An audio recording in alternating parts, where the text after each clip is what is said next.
Alright guys, this is Mutant Dollar, and I'm back, and we're gonna finish up this mission right here. So, we've got all our units here. I'm not gonna move them very far, because I'm not gonna be able to reach Olaf, and his rocket will try to shoot me down if I do. So, we're just gonna close in slowly but surely here, and I'm gonna end my turn. And the snow clears. Now, Olaf, you shall be subjected to our wrath. Okay. More power to you, Olaf. However, you have made a fatal error. You have left your missiles, actually, it's a rocket, unguarded. Your nuclear vessels. However, it is, as I stated, a rocket, in fact, so that joke really doesn't work. Anyway, I was thinking, Olaf's power is to bring snow. That's his CO power, as I stated last part. But, this is a little kind of hidden joke, or hidden jab, I guess, on the part of the AW programmers, if they knew what they were doing, which I assume they did. But, so, Olaf's power is to bring snow, right? And, what war did America and Russia fight right after World War II? Since Olaf's country, Blue Moon, is supposed to be based on Russia. Yeah, that would be the Cold War. And snow tends to make things pretty cold, if you know what I mean. So, yeah. Good joke there, programmers. And that's it. We have bested him. I lost again! Who in the world are you? My name's Andy. I'm the CO. This is my advisor, Jack. Advisor? We need to know advisors when I was in the Orange Star Army. Wait a minute! He was in the Orange Star Army? That doesn't seem right, but you're our enemy now. You've formed your own country, apparently. You're Blue Moon. You're not one of us anymore. Rumph, be that as it may. Jack, Andy. It takes a lot to best me. I'll remember your names. Mark my word. Consider it marked. Hey, Grandpa, who are you? Who am I, you ask? Throughout Orange Star, I was known as... Nell's Papa? That's right, Nell's... What? No? Oh, Andy, you and your ever-sharp wit. That's what I get for being nice to children. Yeah, in Blue Moon, we don't take that stuff from our kids. We teach them rigorous communist action. No respect. Grr, you just watch yourself, little boy. Victory for us!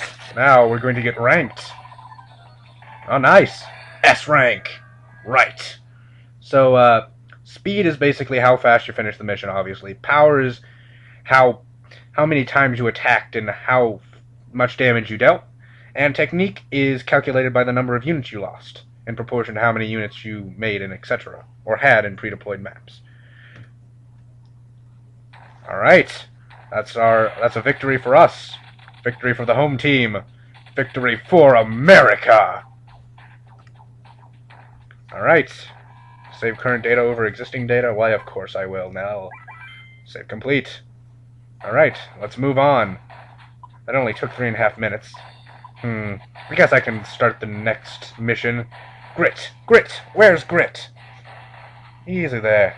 I heard you the first time, oh bearded one. Bearded one? Why, you... A slip of the tongue. My apologies, Commander. Enough. Just get ready to move out. Now listen.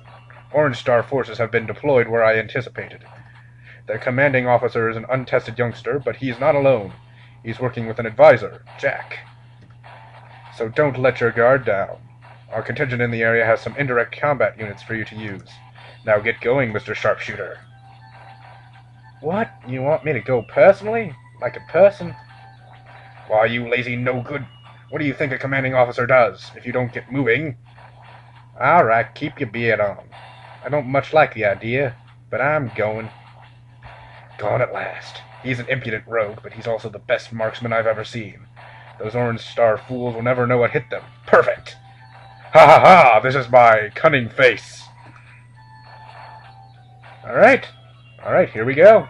As Andy says, Mission 2. Gunfighter! Against Grit, the second Blue Moon CO for us we have encountered. Jack, Andy, can you hear me? Yeah, shut up now. Let's see. So, as you can see, we've got relatively minimal forces again. We have a grand total of 5 units, 2 of which are infantry, an APC, a tank, and an indirect unit, the artillery. He's got some tanks. He's got a medium tank. He's got a lot of indirect units. Say, I wonder what Olaf was talking about when he was saying that they had indirect units for Grit to use. Wait a minute. 1, 2, 3, 2, 3, 4. 2, 3, 4? Wait a minute. Artillery's only supposed to have 2 to 3 range. Look here. 2 to 3. 2 to 3.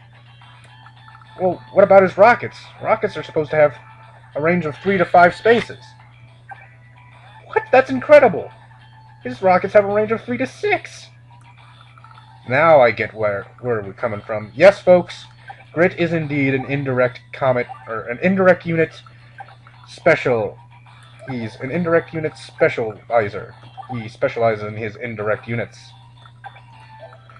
So all of his indirect units get a firepower bonus, as well as the fact that they also have 1 extra range added on.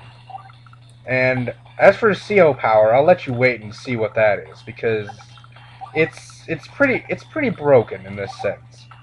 But let's see, we can build another tank and an infantry, and that's the turn. Possum spit. This area wasn't Blue Moon's to begin with. Blue Moon is just plain greedy, that's what it is. Fighting for these folks just doesn't sit well with me. That's why I'm one of their COs. It's because I hate all these people. Well, I guess I'll just mosey on out and see what happens. Oh, he moseys. He will mosey. Oh, I forgot to mention, though, since Grit's so good with his indirects, he is fortunately, I guess, because if he was still as good with his direct units as he is with his indirects, that would be a problem. But Grit's indirect units are actually weaker. They have less firepower than, say, Andy's units, who is normal all around. So we can kind of use that to our advantage there, blocking with our APC. And we're going to make sure to stay out of the range of those rockets and artillery, because those things hurt. Let's see. Mech. And mech. So, he's going to capture those 2 cities. And he's moving his indirects down there. And I think his one indirect is covered by the other. We're going to have to take some damage, I think, to break through here. I'm going to go ahead and send these mechs up to capture those cities that he's captured to get a little bit more funds rolling in here. And I have just made a mistake, haven't I? Yep. That infantry is going to get hit by that rocket over there. Oh well. I'm going to take care of this indirect unit here. Also, I'll put that artillery there. It might not be the best choice, but I have faith. Let's see. Move that APC up, and in return,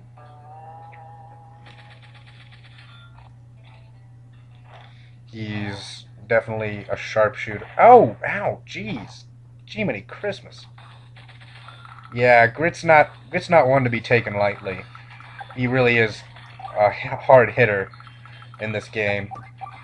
He's one of the better characters in all the Advance Wars games, but he's definitely a bit tough for this point in the game. Let's see. That's definitely protected. Yeah. I'll attack it from this angle.